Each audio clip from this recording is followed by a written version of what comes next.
सत्संग हमारे दुख दर्द को दूर करने के लिए है।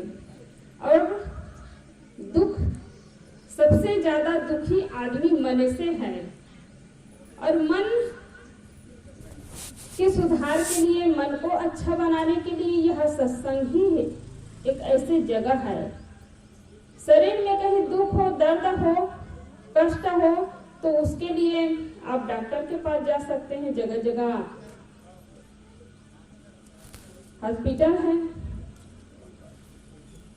वहां जाकर के इलाज करा सकते हैं। लेकिन डॉक्टर के पास यदि आप जाते हैं और जाकर के कहीं अपनी बीमारी को कहीं छिपाते हैं, दर्द को कहीं छिपाते हैं, तो सही ढंग से इलाज नहीं हो पाएगा। बीमारी को बताना पड़ेगा, दर्द को बताना पड़ेगा, तब डॉक्टर इलाज कर पाएंगे। और शरीर में कहीं घाव लगा हो, चोट लगी हो, और डॉक्टर से छिपाएंगे और दर्द को बताते हैं, उसके बाद भी यदि डॉक्टर आप पर दया करते हैं कि इलाज करने के बाद इनको दर्द होगा, कष्ट होगा, तो आप दुखों से मुक्त नहीं हो सकते हैं। क्योंकि जहां घाव है, दर्द हो रहा है, डॉक्टर कैंची निकालते हैं, छुरी निकालते हैं और वहीं पर चलाते हैं जहां पर घाव बना हुआ है। जहां दर्द हो रहा है वहीं पर छुरी और कैंची चलाते हैं, और नहीं चलाएंगे तो दर्द नहीं होगा। ऐसे ही संत की वाणी से आपको दुख हो सकता है, क्योंकि कितने लोग जो है कर्म कांडों में उलझा हुआ है, अपनी अपनी बुराइयों से मुंह कर बैठा है। और उसी की चर्चा जब होती है तो कहीं भगवान के मानने वाला हो, या बीड़ी तमाकू सिगरेट पीने वाला हो, शराब पीने वाला हो, निंदा चुगली करने वाला हो, अब जब संत की वाणी सुनते हैं तो कितने लोगों को दुख भी होता है कि जिनके अंदर बुराई है उनको लगता है कि संत जी हमें ही सुना रहा है। शराब पीने वाले सोचते हैं कि मुझे ही बोल रहे, मेरे लिए ही बोल रहे हैं। निंदा चुगली करने वाले सोचते हैं कि मेरे लिए ही बोल रहे हैं। तो जिनके अंदर में जो कमी है, जिनके अंदर में बीमारी है, उनको ये महसूस होता है। और संत यदि दया करते हैं कि पीने वालों को पीने दो, गाली देने वालों को गाली देने ही दो, निंदा चुगली करने वाले हैं उसको निंदा चुगली करने दो, मिट्टी पत्थर की पूजा करने वाले हैं उसको पूजने दो, तो कभी हमारा कल्याण नहीं हो सकता है, कभी हमारा दुख दूर नहीं हो सकता है। जीवन भर हम भटकते रह जाएंगे। संत जन जो होते हैं सही ज्ञान बताते हैं, सही रास्ता बताते हैं, इंसान बनने के लिए सिखाते हैं।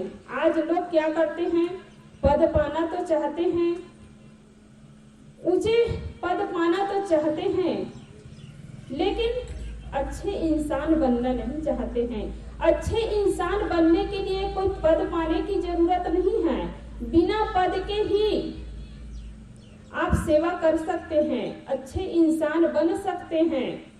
आज डॉक्टर बनना, मास्टर बनना, सरपंच बनना, ये तो बहुत सहज हो गया है। आज लोग पद पाने के लिए कितने लोग रुपये पैसे फेंकते हैं, और लोभ में आकर के इंसान को नहीं पहचान पाता है और धोखा खा जाता है, जीवन भर रोता है।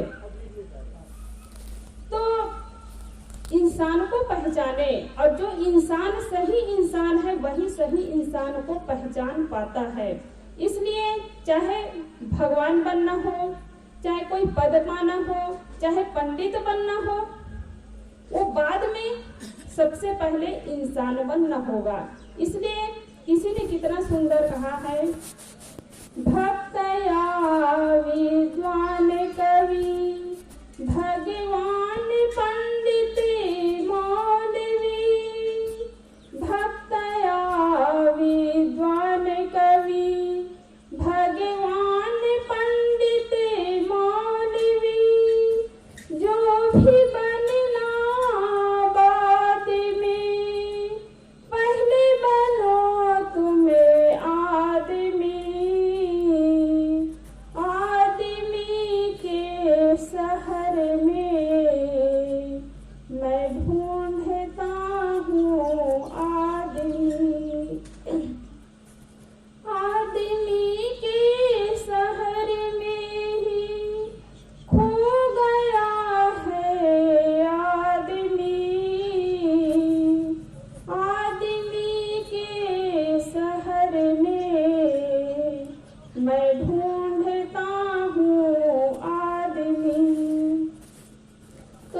पहले हमें आदमी बनना है और आदमी बनने के लिए बहुत मेहनत करने की आवश्यकता है।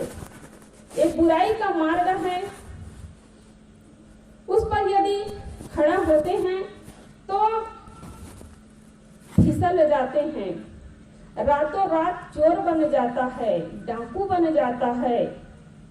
गलत मार्ग पर चलने के लिए कुछ करने की आवश्यकता नहीं है, लेकिन अच्छे मार्ग पर चलने के लिए, इंसान बनने के लिए बहुत मेहनत करने की आवश्यकता है।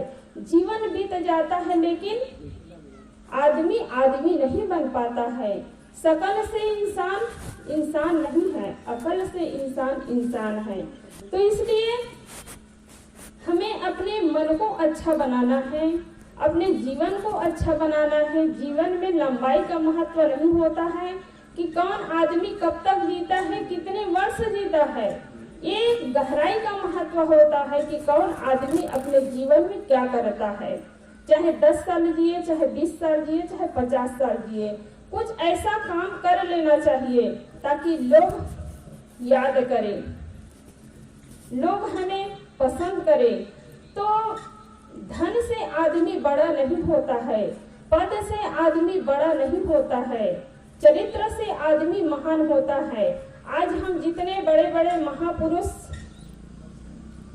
के दर्शन किए हैं, उनके बताए हुए मार्ग पर चल रहे हैं, तो धन से नहीं, चरित्र से महान हुए हैं। और जितने महान हुए हैं, धन को एक किनारे करके महान हुए हैं, धन का त्याग करके महान हुए हैं। धनवानों की प्रशंसा तो कर सकते हैं, लेकिन उनकी आप पूजा नहीं कर सकते हैं, गुणवानों की पूजा करते हैं। जितने मंच में बड़े बड़े गुरुजन अभी बैठे हुए हैं, वो धन से महान नहीं हैं, बल्कि गुणों से महान है, चरित्र से महान है। और ऐसे हमें महान पुरुषों के ज्ञान को सुन करके, विचारों को सुन करके हमें अच्छे मार्ग पर चलना है, अपने जीवन को अच्छा बनाना है और दूसरों को भी सही रास्ते पर लाना है। और सही रास्ता पर लाने के लिए आपको कोई 4 गाली भी दे, 10 गाली भी दे, तो उनको सहन कर लीजिए, लेकिन आप अपने जीवन में अच्छा काम करते रहिए। हम अपने जीवन में अच्छा काम करते रहे, चाहे लोग उसके लिए कोई उल्टा सीधा जो भी बोले, अपनी अपनी समझ से लोग बोलते हैं, लेकिन हमें अपने कर्मों को अच्छा बनाना है, अपने जीवन को अच्छा बनाना है। जो तू आया जगत में तो ऐसा करी ले, कर साहेब की बंदगी भूखे को कछु दे। भूखे को कछु दे का मतलब कोई भूखे प्यासे दरवाजे पर रोज नहीं आता है। जहाँ जिनको जरूरत हो उनकी सेवा कर देना चाहिए। कपड़े की जरूरत हो तो कपड़ा दे दीजिए, प्यार की जरूरत है प्यार दे दीजिए, भोजन की जरूरत है भोजन दे दीजिए, समय की जरूरत है। आदमी 2 मिनट समय के लिए तरसते हैं। कोई बूढ़े हैं, थक चुके हैं, लाठी टेकते टेकते चल रहे हैं, उनका मन होता है कि कोई मेरे पास 2 मिनट आकर के बैठे, तो आप उनको 2 मिनट कम से कम समय दे दीजिए, उनको बहुत अच्छा लगेगा। लेकिन आदमी के पास समय नहीं होता है, ना भोजन देने के लिए समय है, ना कपड़ा देने के लिए समय है, ना उसके पास कोई टाइम है कि उसके पास 2 मिनट बैठ सके। और वही आदमी जब दुनिया से चल बसता है तो भोजन के लिए पैसा हो जाता है, कपड़े के लिए पैसा हो जाता है, और 2 मिनट जिनके पास समय नहीं पूरा दिन भर समय देता है। तो आदमी को जब जरूरत है उस समय आप दीजिए जो चीज की जरूरत है, और यही इंसान असली इंसान है। तो इंसान बनने के लिए गुरुजन सिखाते हैं। हाथी को, कुत्ते को, घोड़े को नहीं कहा जाता है कि तुम हाथी बनो, कुत्ता बनो, घोड़ा बनो, लेकिन इंसान के लिए कहा जाता है कि तुम इंसान बनो। संकल्प हो हमारा इंसान हम बनेंगे, इंसान बन गए तो भगवान हम बनेंगे। तो भक्त बने, कवि बने, विद्वान बने, उसके पहले हमें अच्छे इंसान बनना है, और यही गुरुजन हमें सिखाते हैं। तो इन्हीं शब्दों के साथ अपनी वाणी को विराम देती हूँ। बोलिए सदगुरु देव की, सदगुरु कबीर साहिब की। बार सभी लोग अभी आप प्रवक्ता की आवाज़ में जयकारा लगाने के लिए बोले।